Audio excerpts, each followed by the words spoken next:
Good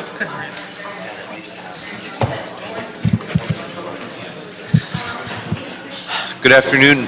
Good afternoon, everyone, and welcome to this regular meeting of the Budget and Finance Committee. Today is Monday, August 12th, 2013. I'm Paul Krikorian, Chair of the committee, and I'm joined by my colleagues Mitchell Englander, Mike Bonin, and Bob Blumenfield, and we're ready to begin. We have with us today our City Controller, Ron Galperin. Mr. Galperin, I want to welcome you to this meeting, and I understand you are here on item number 7, so without objection, we're going to take that matter out of order. But before we do, is there, if anyone would like to offer public comment either on an agenda item or general public comment on an item within the jurisdiction of the committee, please fill out one of the white cards in the back and bring it forward. As of right now, we have none, so without objection, we will go to item number 7. Item number 7 is motion Wesson Krikorian relative to transferring funds in an amount up to $500,000 in order to maintain services in the Controller's office. Good afternoon, Mr. Chair and council members and committee members. What a pleasure it is to be here as the new controller of the City of LA, and what a great group you now have on this committee, this all-important committee of the council. I am here on item number 7, as you know, regarding essentially a reappropriation of certain funds for the controller's office. Just as a second of background, there's previously been a total of about $750,000 available for outside contractual services, for various types of expertise that the Controller's Office doesn't have, for various kinds of inquiries that we need to do that we don't have the people in-house for. And that has been a rather consistent sum for the last number of years, and it's been arrived at in a variety of different ways in the past. But essentially this year, there was no such sums provided for at all. Now, about a month and a half ago, we got back about $250,000 of that. This is, by the way, from savings that were achieved in prior years by the prior controller. There was about $1.2 million that was left over. So of that, approximately $250,000 was for these outside contractual services. Another $250,000, by the way, for special accountants that don't serve the controller's office but are basically dispatched to departments all over the city.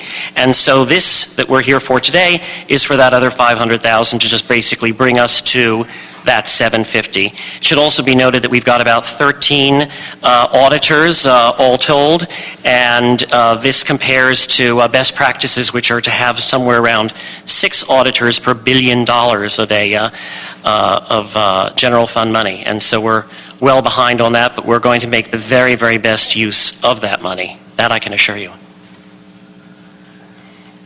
Mr. Fretz? How do we get to the number of auditors that we actually should have, and what difference does it make in a quantifiable way? What will we get out of that if we actually reach the point where we have around 25 or so auditors? Well, I can tell you that I've been in the process of putting together my work plan, not just for the coming months, but for the coming year and for the coming several years. My list keeps on getting longer and longer by the day, but it's a question of prioritizing and deciding what we believe we can get the most money out of, what we can accomplish the most. I've also set up a new set of criteria, essentially a matrix by which we'll be deciding what it is that we're going to audit. And the factors are looking at risk, looking at opportunity, looking at both the dollar amounts that are associated with that as well as other factors. Also for transferability. So for example, let's say we audit a very distinct issue, then will that have applicability and will that have transferability to other departments? And the more that occurs, then the more likely it is it kind of gains points in the calculation of whether we decide to undertake a certain audit or not. Having said this, it's not just all about audits. Audits are, by their very nature, as I think we all know, looking backward.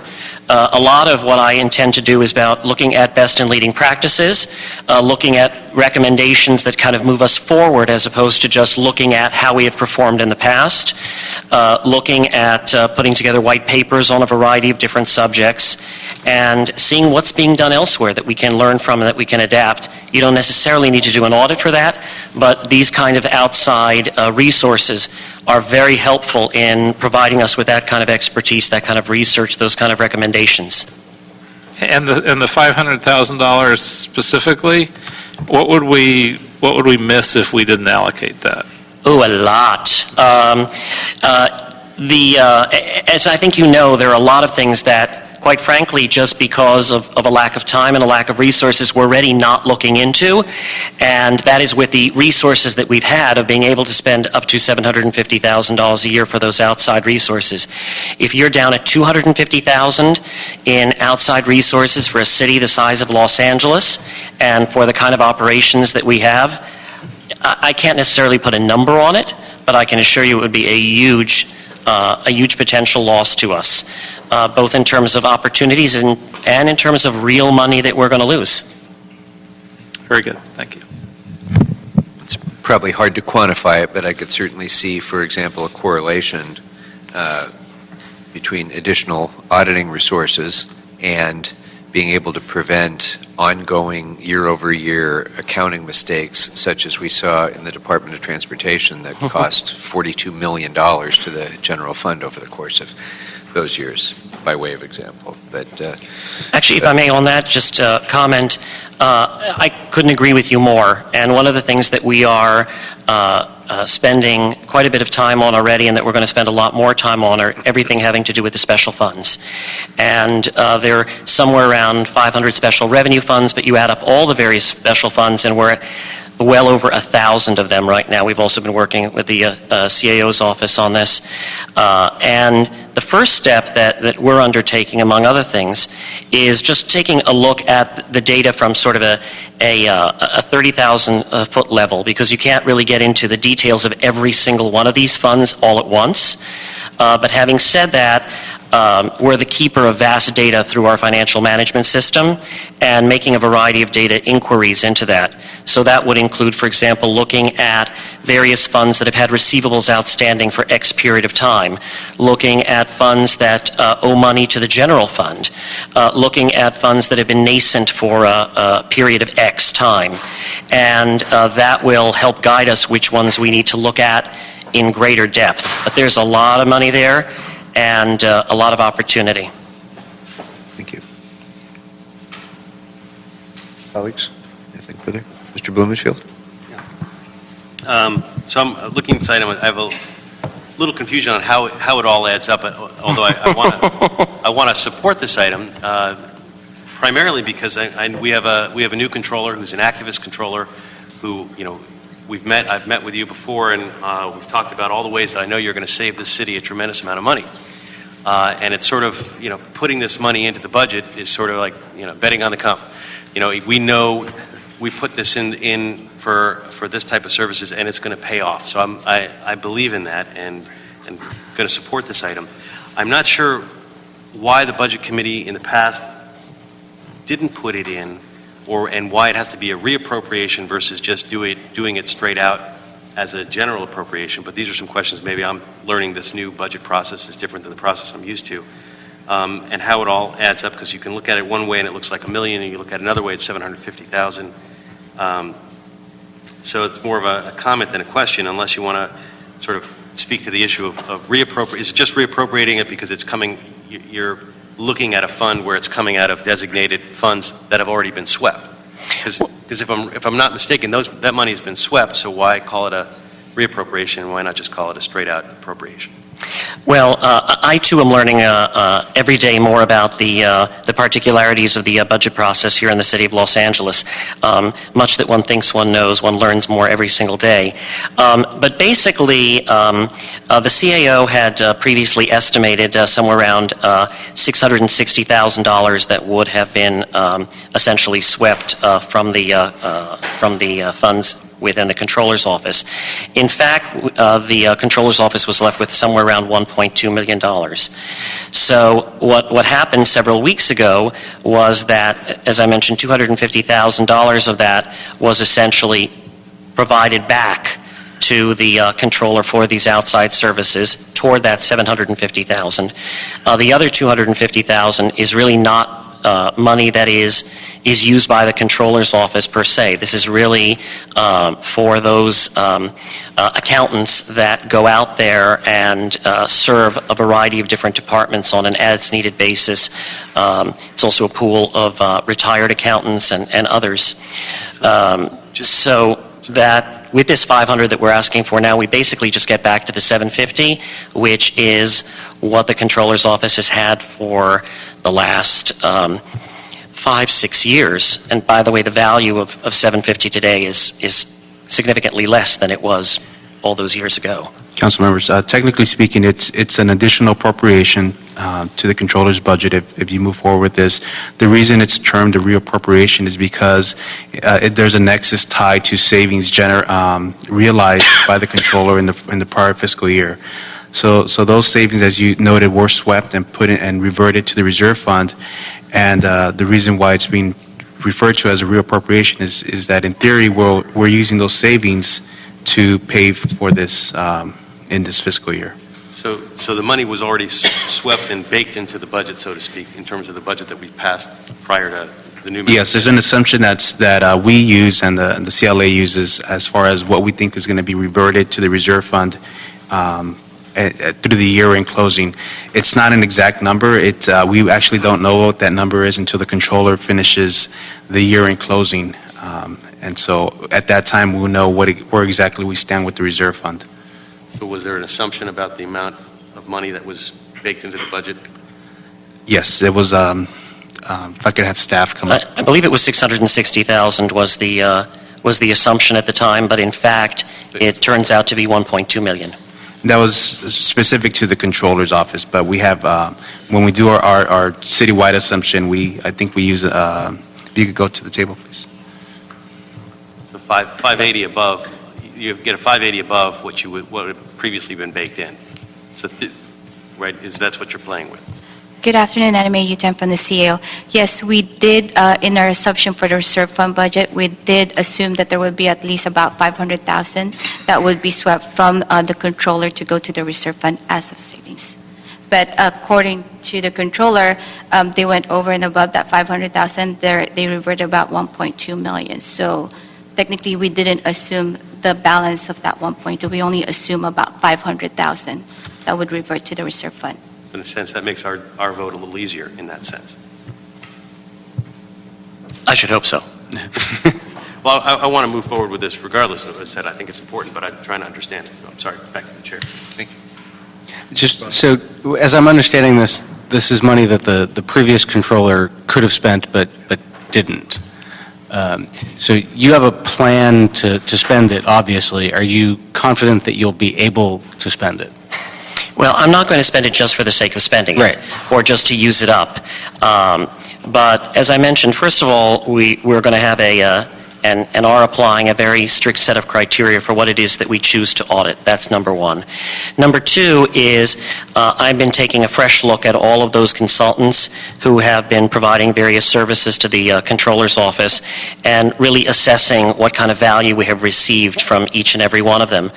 And also looking at contracts that were entered into by these very same consultants with other departments or other offices of the city to see what's the rate that we've been getting compared to the others. Could we get a better rate? Could we get something more out of the contracts? Third is there are also auditors that reside within certain departments, and what I'm seeking to do right now is to really do a better coordination with all of those different departments that may have their own auditors, looking at what their auditing plan is, as well as their audits come out, kind of incorporating it with the information that we provide to the public, along with a lot of other ways that we're looking to take the great data that we have, as I mentioned, and make it readily available to everybody, and make it so that you can crunch it in umpteen number of ways and gather a lot of very valuable information in the process. Were there impediments or roadblocks to spending the money under the previous controller that might still exist that you'll need some help busting through? There are always going to be certain kinds of impediments, although at this moment there aren't any that I'm particularly identifying. But should they arise, I assure you I will I will be back. I just got to say, Ron, it's hard to listen to you without being impressed with how ridiculously well qualified you are for this position. I'm glad you're on the job. Well, thank you. Now I have to prove that. But thank you so much, and a pleasure to be working with you as well as everybody else who's on this committee. Some really terrific people. Thank you. Mr. Englander. Yes, thank you very much. First, I want to thank you, welcome you. This is, I believe, it's your first time coming to Budget Committee, so congratulations. Thank you so Look forward to much. working with you as well.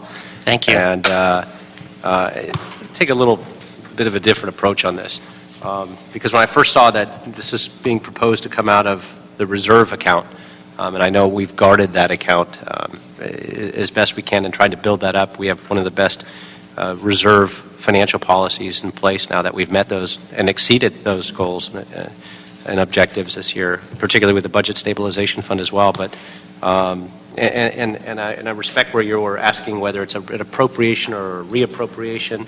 To my colleague, Mr. Blumenfeld, he sliced it up a million different ways, I suppose. I think the important thing is not that we're taking this out of the reserve account or whether it's a reappropriation or an appropriation or it was money swept and reverting back. The critical thing is what you're doing with it. We fall far short of auditing all the contracts, all the issues, all the special funds, as our chairman mentioned earlier, that right at the tail end of the last budget, there was $42 million of found money, which is unbelievable to us that there could be such a thing. And that's because the Comptroller's Office, the audits have been grossly underfunded in looking at all of these issues, particularly during tough economic times, when everybody is pounding down the door and saying we need, so many officers on the street, we've got to fix our streets and potholes and trim our trees. We've got to look at our expenses. We've got to look at what's going out the door, not just revenues, and increasing taxes and increasing fees to cover ongoing and increasing costs. We've got to look at how things are being spent now, and if we're doing things efficiently, if there's money sitting there that shouldn't be collecting dust. I mean, $42 million sitting in one transportation account is unfathomable. But at the end of the day, it was really about, and we're not privy to that information as council members. It's up to the Comptroller, and the Comptroller can't find that information without having the resources. So, while it appears to be a lot of money, it's really insignificant compared to what you've got to do in this new role and the information we rely on from you. This is an investment, as I look at it, and giving you the opportunity, as you were just elected to do by the people of Los Angeles, to have the resources to look at all of these critical dollars, which is so important because that gives us that opportunity to make sure that we're funding the city and the services that people are paying for. And so I absolutely support it. And I welcome you coming back and sharing the information and what audits and prioritizing. It's nice to hear you're actually going to be coming up with a list of priorities as well, and not just randomly coming up with whatever it is might be in the media or sexy at the time, that you're actually coming up with priorities. That's refreshing to hear, so I appreciate that, and thanks for coming, and welcome. Thank you so very much, and you said it actually better than I could have. So very, very articulate on your part. Thank you. Mr. Kretz. Yeah, along those same lines, this is something I've been saying since I've been here, which is we need to be willing to spend money when it will actually result in more revenue, regardless of where it comes from. So we did a lot of the opposite during the last few years, where we'd identify how we could save money with implementation of some IT solutions, and then we cut their budgets so we can't implement them. So we were saving money on paper, but in reality we were costing ourselves money. And where we can spend money to produce more money, like doing a proper number of audits, I think we should be doing that. So funding this is a no-brainer, and hopefully we'll go further than this in future budgets to let the Comptroller be able to do exactly what that office needs to do. And we know that'll result in a better fiscal picture for the city. right, thank you, Mr. Kretz and colleagues. To Mr. Blumenfield's point, I think, about process, this is a little unusual, obviously, because we did go through a similar discussion during our normal budget process. But as with the city attorney's office, we... Sorry. That's all right. That wasn't me, but...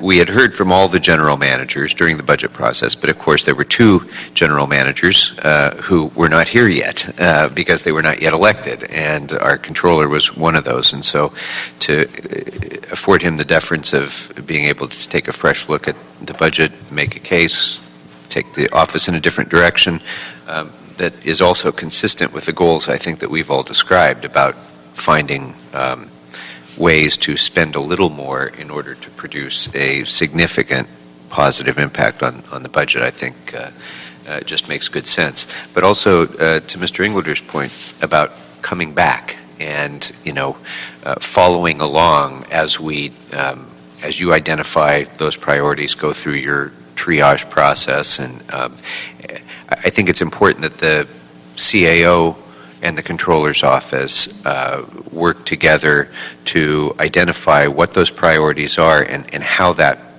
audit money is being spent so that we can make any necessary adjustments as we go.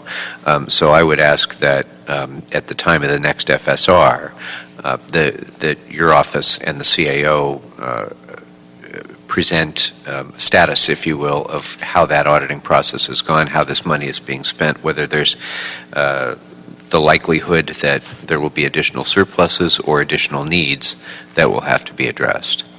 Would be very happy to do so. And as part of the transparency project that we want to be undertaking in terms of using the data that we have and make it so much more available to everybody, we want to also be the most transparent controller's office in terms of giving everybody a sense of the direction that we're going in, having conversations on a regular basis, getting feedback, improving our own processes, our own customer service. We've been getting feedback on how to do that, and we're in the process of figuring out the best ways to do that so that we can be of best service to the rest of the city and to the businesses that get checks from the controller's office, to the council, to everybody. Very good. Well, thank you, Mr. Galperin. As I think you've heard, this committee looks forward to working very closely with you and the continuing leadership that you're exercising in that office. So thank you very much for being here. And it sounds like, without objection, it will be the action of the committee to advance the motion as we've discussed to Council. Thank you very much again. Thank you. All right.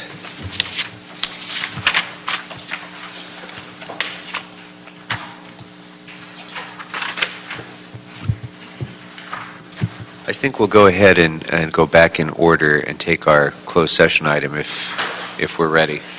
Are we? Yeah. So let's. Is there anyone here wishing to offer public comment on item number 1, our closed session item?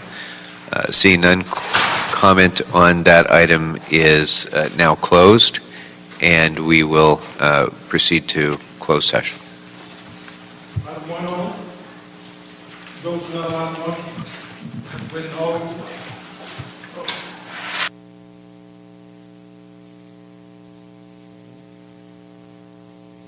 If there's no questions about item number 4, I would propose that as a consent candidate.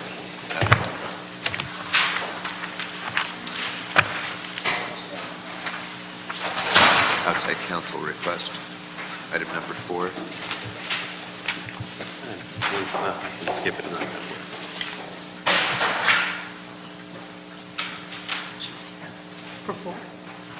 So if there's no questions, we'll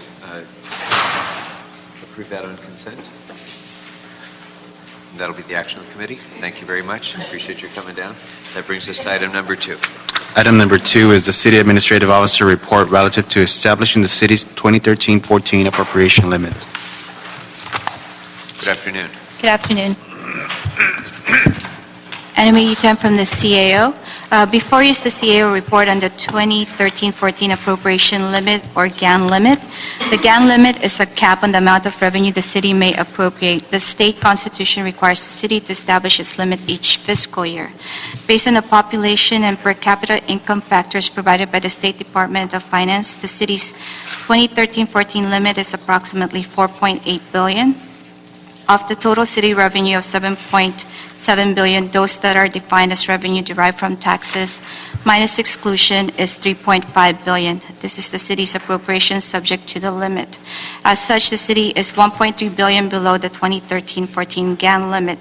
Exceptions or appropriations not subject to limitation include federal mandates such as payroll obligations, debt service, and general obligation bonds, and capital expenditures. If you have any other questions, I'm here to answer them. Can you just briefly explain why there is a $1.2 billion difference between the adopted budget and what we're proposing now? Oh, okay. When you say on attachment 2, you will find the way we calculated the GAN limit. So for the general fund budget, it would be about $4.8 billion. But the total city budget is $7.7 billion. Now, at the left side where we consider the proceeds of taxes, you will see there the different funding sources.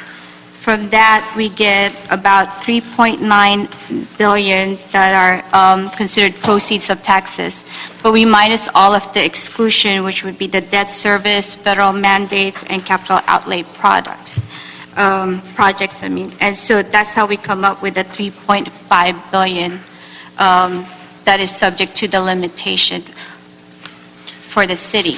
But when we factor in the GAN limit, it's really 4.8, and that's separate from the general fund city budget. It's not really our budget per se. It's really the appropriation limit that we could appropriate for the revenues that we have. Just to provide some clarity, so the limit that we mentioned on page 1 of the report is not the general fund number. It looks very similar to it, but it's not the general fund number. I think there might have been some confusion there. Anything further, members? Bonnie? Yeah, I'm going to ask a question I think I can only ask when I'm this new on the council. What really is the significance of this action? The significance of this is the state constitution mandates that we establish a revenue limit from proceeds of taxes. So in essence, to prevent a city from saying, we believe we're going to get $10 billion in property taxes, so we're going to appropriate up to that amount. While this, in essence, is a limit to disallow that from happening, so that we only appropriate what's actually going to be there. And so in this case, and that's kind of a kind of wild example, but in this case, the proceeds from taxes, if we use the calculations from the state, our limit could have been $4.8 billion from the proceeds of taxes. But in essence, our revenues only support what we have in here, which is the $3.5 billion in taxes. So we're within the limit that state law would allow us to go up to. And that's the difference of the 1.2. It's almost as if you were to go get a credit card and they give you a balance of $30,000, but you can't afford to spend something that amount. So it has no practicable impact upon us. I mean, the way we've been under our limit for as long as it's been established. Okay. So, yeah. But we've never gone past that limit. We've always gone below. And so it's the same for this fiscal year. Okay. Anything further, members? All right. So, thank you. Without objection, that will be the action of the committee to approve the CAO's report. Thank you. Item number 3, members, we're going to continue for 2 weeks. 2 weeks. That brings us then to item number 5. Yeah. Item number 5 is motion Weezer Buscaino relative to accepting grant funds and negotiating and executing any necessary agreement with Caltrans for the Bridge Preventive Maintenance Program grant funds. We have somebody here on this item?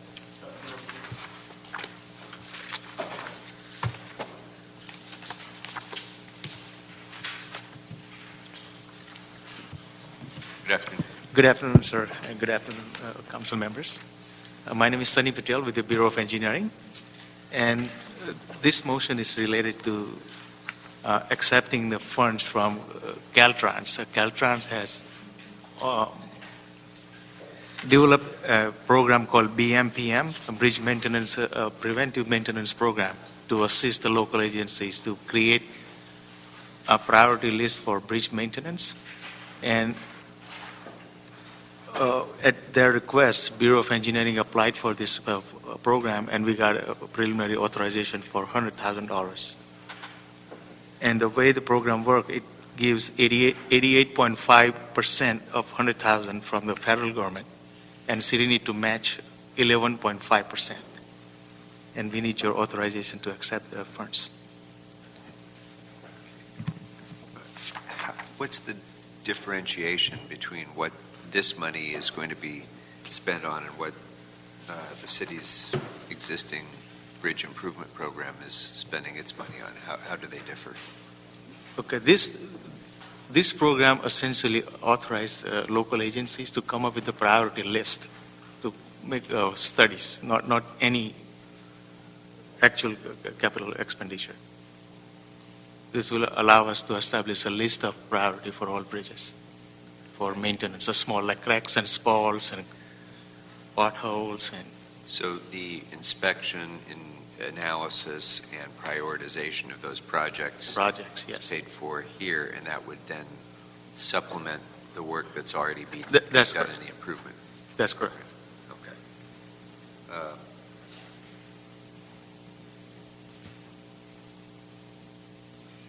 Is this going to create a special fund when the grant money is received? Yeah, And it's going to be paid for out of a special fund? For Yes, that? once we establish the priority list, then we will go to Caltrans back with the top priority projects, and they will then authorize for construction money. No, I'm sorry. What I mean is when we receive the grant funding from Yes. Caltrans that's at issue here, when we receive that funding, will it be segregated in a special fund?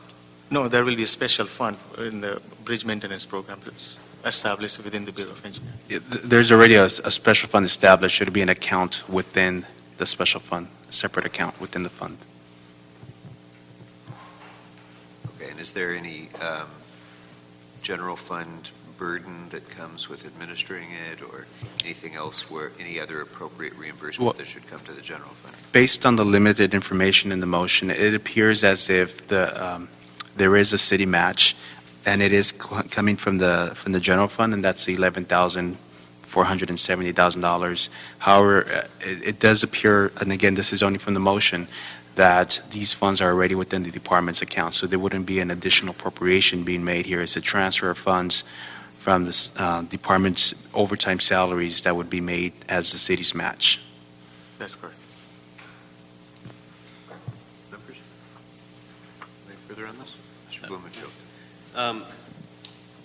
Are there administrative or reporting costs that are associated with this grant of funding that we then have to come up with that are not covered by the original grant?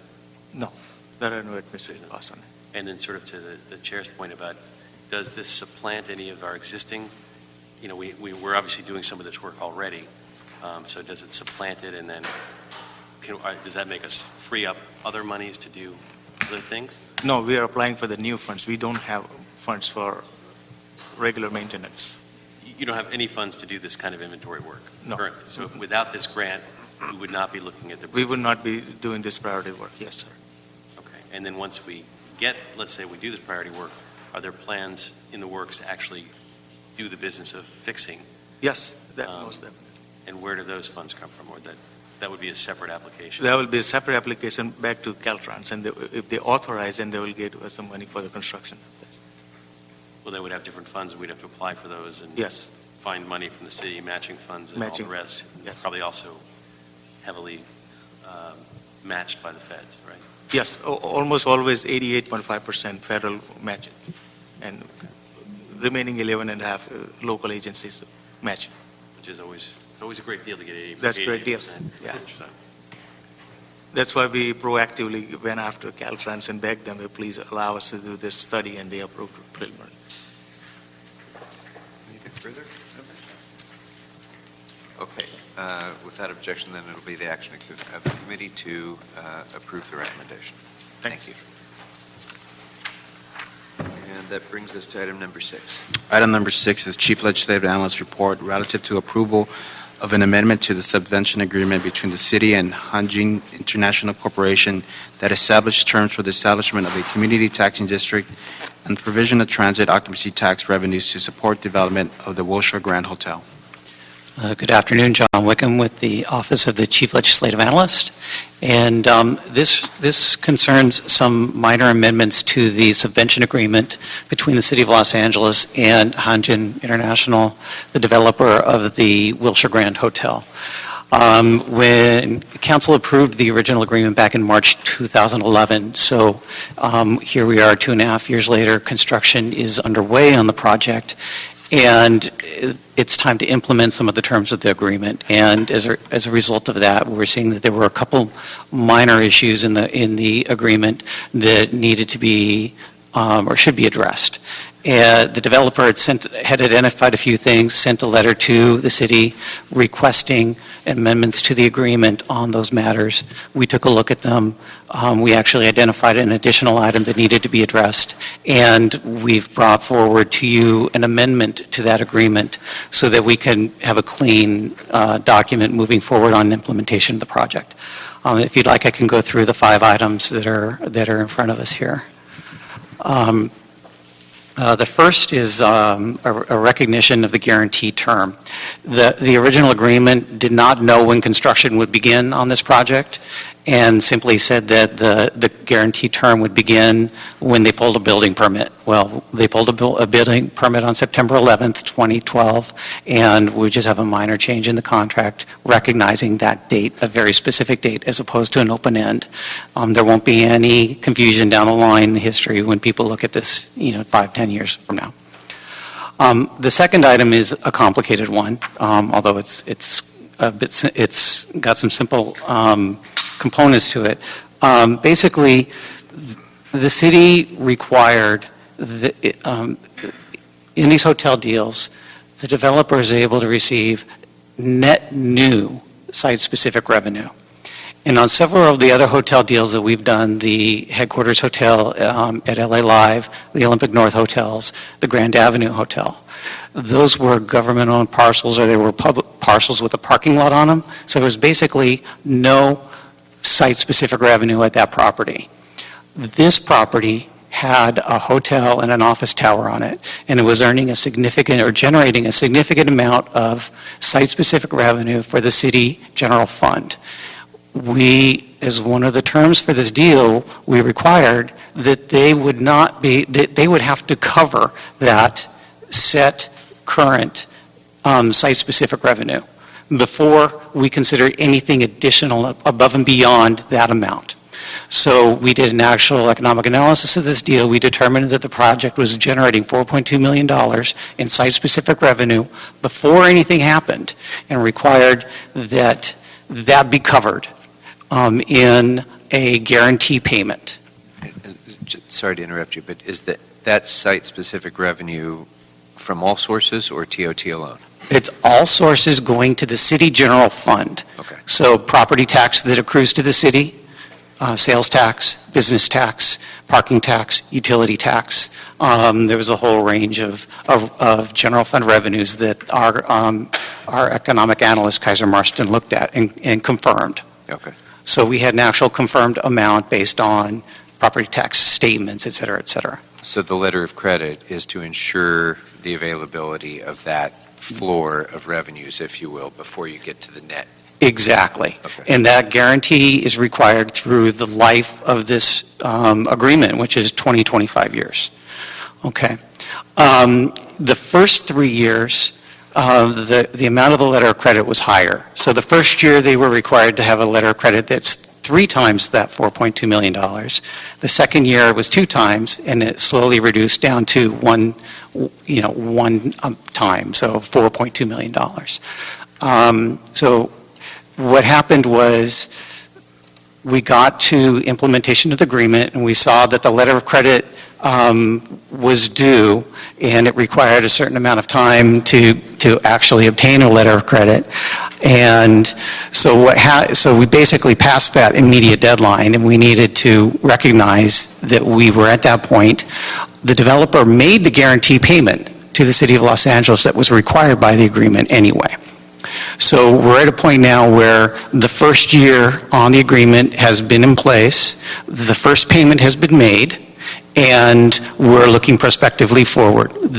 And so we're recognizing here in this contract amendment that the letter of credit will be in place by September of 2013, which is next month. And rather than have this point of 2 times and 3 times the amount of the letter of credit, we're recognizing simply $4.2 million, which is the total amount that has to be covered at any given time.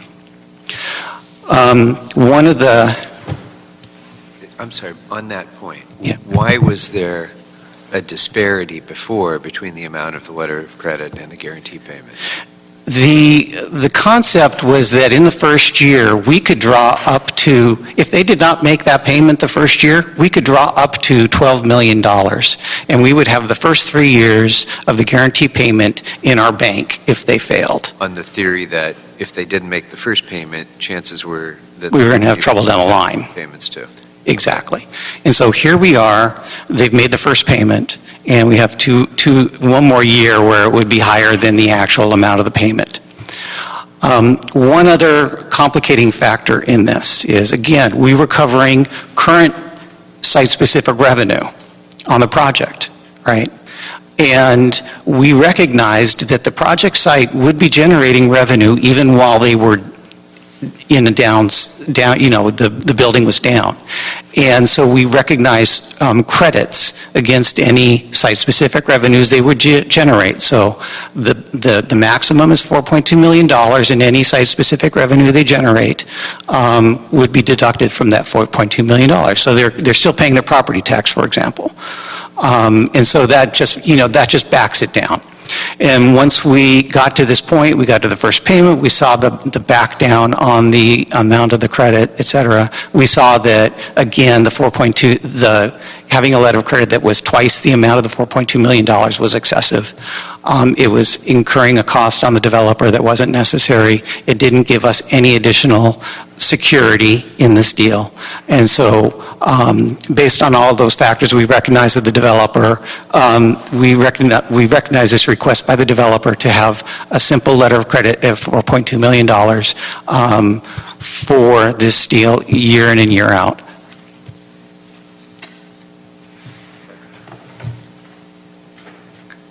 This is the tough one. There are a lot of little moving parts in here. At the end of the day, we recognize that they've made their payment in good faith, and the amounts of the LOC are backed up by the property tax, and And I get that. Yeah. But that is an additional benefit that reduces costs for the developer beyond what was heavily negotiated and discussed just a couple of years ago. And I'm not sure where the change in circumstances are, other than that they did what they said they were going to do in the first year, which I expected them to do all along. So I'm not sure what the advantage is in providing additional benefits to the developer, unless among the other 4 items, there is consideration that comes back to the city in terms of improved benefits in the other changes. So maybe you could speak to that. I think the next item would speak to that, part of the project redesign, because one of the things they initially were going to build one tower that was a hotel and a second tower that was a commercial building. And they have changed that design to be a single tower with a hotel and some commercial space in it. They've increased the number of hotel rooms from 650 to 900. And that is a significant benefit to the city and its goal of reaching 5,000 new hotel rooms within walking distance of the convention center. And that will also generate more TOT to the city, to this project faster, and allow this subvention agreement to be paid back faster. So that was the main benefit from some of the actions in this letter. And change in the room block agreement. Yes, that was the city recognized that as a result of the increase in the number of rooms, that our room block agreement with the developer should be changed as well. So we require that 70% of the rooms in the hotel be available for national conventions, the booking of national conventions. And so this agreement recognizes that increase of the room and requires that the room block be adjusted up so that we have more rooms for national conventions at the convention center. The fifth item here is that the developers changed their project manager, and so it's just a technical element of the contract. We need to recognize the new project manager in all of the agreement. Okay. Mr. Blumenfield. On the point about the subvention agreement being paid back sooner, which I assumed you get more rooms, you could pay it back sooner. Does that mean that they're changing the subvention agreement? Is it still, I understand it's 54 million is the total? Yes. And so does that mean a certain percentage of the rooms per year can be subvented, or does it mean that a larger number of rooms is subvented and that the expectation, how does it change the subvention agreement? It doesn't change the subvention agreement in the amount that's available to them. What basically we do in this analysis, we had our economic analysis done. They looked at the cost of building the project, and the first question we ask is, do they even need any subvention? Do they even need any fiscal help from the city in order to build this project? And that analysis showed that there was a gap in the financing for this project that had to be addressed. They would not be able to move forward if they didn't have some assistance to get to those number of rooms. The second step in that analysis is that we provide no more than 50% of the net new tax revenue generated by the project, right? So the developer gets help, but they don't get any more than the city gets for its general fund, right? And so once we got to the end of that analysis, it determined that the 50% of the net new revenue is $58 million. And the source of revenue that's provided to provide that assistance is the TOT. So we don't do a room by room, we're subventing a third of the rooms or something like that. It's the total amount of TOT generated by the project until it gets to the $58 million. And then the money reverts entirely back to the city of Los Angeles. Right? So it can take 10 years to get to $58 million if it's extremely successful, or it could take 25 years, the term of the contract. And if it takes 30 years, well, they only have 25 years, right? So it's a time series and their ability to generate TOT that we're measuring against. I should also note that once they complete construction, they are required to obtain to confirm the construction cost for the project and to confirm that there actually was a gap at the end of the day, so that we can confirm that we're not giving them money that they shouldn't have. So at that point, we will revisit the total amount of the TOT subvention. If that gap is lower, then we will lower the amount of the subvention. If it's higher, they get what the contract says they get, the $54 million. They will not get more than 54. The subvention won't get higher, but it could get lower depending on... Yeah. Anything else, members? Mr. Kretz?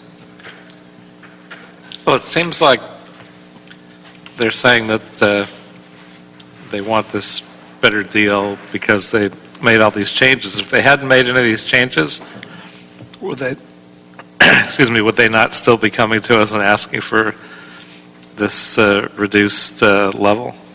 I don't know. I don't know the answer to that question.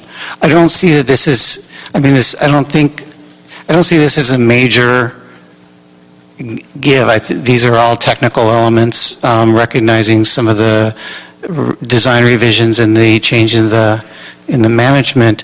With regard to the TOT, I mean, not the TOT, the letter of credit, and whether it's 2 years, twice the amount on the second year or not, it was a request that they made. It's not a significant amount of money that they're saving, but it's an amount of money that they're saving.